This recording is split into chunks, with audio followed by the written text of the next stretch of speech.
తాకట్లో ఉన్న మీ బంగారాన్ని విడిపించి ఆ రోజు ఆన్లైన్ రేటుకి కొంటాం. Sharma gold company.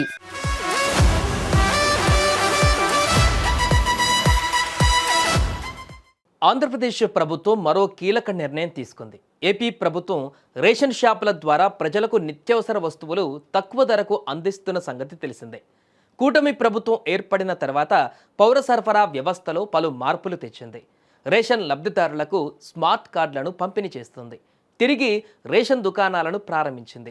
అదేవిధంగా ఇప్పుడు రేషన్తో పాటుగా ప్రజల ఆరోగ్యం, మారుతున్న ఆహారపు అలవాట్లను దృష్టిలో పెట్టుకుని రాష్ట్ర ప్రభుత్వం మరో కీలక నిర్ణయం తీసుకుంది. రేషన్ కార్డుదారులకు బియ్యం, గోధుమ పిండి, పంచదార, కందిపప్పులను తక్కువ ధరకు అందిస్తోంది. వీటితో పాటుగా తృణధాన్యాలను కూడా రేషన్ కార్డుదారులకు అందించాలని ఏపీ ప్రభుత్వం ఇటీవల నిర్ణయం తీసుకుంది. అందులో భాగంగా రాష్ట్రంలోని రేషన్ కార్డుదారులకు రాగులు పంపిణీ చేస్తున్నారు. ఈ క్రమంలోనే రేషన్ కార్డుదారులకు అధికారులు గుడ్ న్యూస్ వినిపించారు.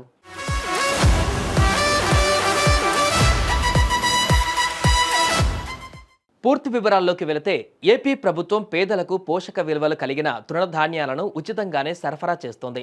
రాయలసీమలోని అనంతపురం, కర్నూలు, శ్రీ సత్యసాయి, చిత్తూరు, అన్నమయ్య, తిరుపతి, కడప, నంద్యాల జిల్లాలలో గత ఏప్రిల్ నుంచే ప్రజా పంపిణీ వ్యవస్థ ద్వారా రేషన్ కార్డుదారులకు బియ్యం, పంచదారతో పాటు రాగులు, జొన్న పంపిణీ చేస్తోంది. ఈ డిసెంబర్ నెల నుంచి రాగుల పంపిణీ ఉత్తర కోస్తా ప్రాంతంలోని విశాఖపట్నం, అనకాపల్లి, విజయనగరం, పార్వతీపురం మన్యం, శ్రీకాకుళం, అల్లూరి సీతారామరాజు జిల్లాలకు కూడా విస్తరింపజేసింది.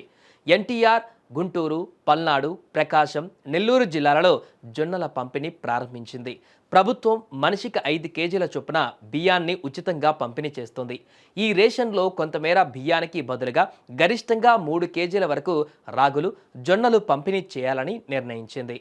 తాజా నిర్ణయం మేరకు ప్రతి నెల 20 కేజీల రేషన్ బియ్యం తీసుకునే కుటుంబం ఇప్పుడు 2 కేజీల రాగులు మాత్రమే కావాలనుకుంటే ఆ మేరకు బియ్యాన్ని మినహాయించుకొని మిగిలిన 18 కేజీల బియ్యాన్ని, 2 కేజీల రాగులను అందిస్తారు. గతంలోనూ టీడీపీ ప్రభుత్వం ఇదే విధంగా రేషన్ కార్డులకు రాగులు, రాగి పిండిని ప్యాకెట్ల రూపంలో పంపిణీ చేసింది.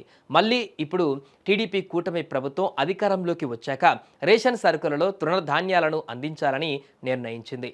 ఇందుకోసం రాష్ట్ర ప్రభుత్వమే వాటిని టెండర్ ప్రక్రియ ద్వారా ప్రొక్యూర్ చేస్తూ కార్డుదారులకు ఉచితంగా సరఫరా చేస్తోంది. రాగులు, జొన్నల పట్ల ప్రజలు ఆసక్తి చూపుతుండటంతో వీటిని దశలవారీగా అన్ని జిల్లాలలోనూ పంపిణీ చేసేందుకు రాష్ట్ర పౌర సరఫరాల సంస్థ కసరత్తు మొదలుపెట్టింది. ఇదిలా ఉంటే ఏపీలో రేషన్ వ్యవస్థలో కీలక సంస్కరణలు కూడా జరుగుతున్నాయి. కూటమి ప్రభుత్వం అధికారంలోకి వచ్చిన తర్వాత కొత్త రేషన్ కార్డుల మంజూరు ప్రారంభించింది.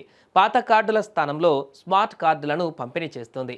అదేవిధంగా ఇంటి వద్దకు వచ్చే రేషన్ వాహనాలను రద్దు చేసి తిరిగి రేషన్ దుకాణాల ద్వారా పంపిణీ ప్రక్రియను కొనసాగిస్తోంది. అదేవిధంగా కొన్ని నెలలుగా అధికారులు ఈ కేవైసీ పూర్తి చేయడం పైన సూచనలు చేస్తున్నారు. అందులో భాగంగా ఈ కేవైసీ పూర్తి చేయని వారు స్మార్ట్ కార్డులను నిలిపివేస్తారని ముందస్తుగా హెచ్చరిస్తున్నారు. కాగా రేషన్ కార్డుదారులలో అనర్హుల ఏరివేత పైన కూడా కసరత్తు మొదలుపెట్టారు. వరుసగా 3 నెలల పాటు రేషన్ సరుకులు తీసుకోకపోయినా, ఈ కేవైసీ ప్రక్రియ పూర్తి చేయకపోయినా వారి కార్డులు రద్దవుతాయని అధికారులు చెబుతున్నారు. అర్హులైన ప్రతి ఒక్కరికి ప్రభుత్వ పథకాలు అందేలా చూడడంతో పాటు అనర్హులను ఏరివేసేందుకు ప్రభుత్వం ఈ కఠిన నిబంధనలను అమలు చేస్తుందని వెల్లడించారు.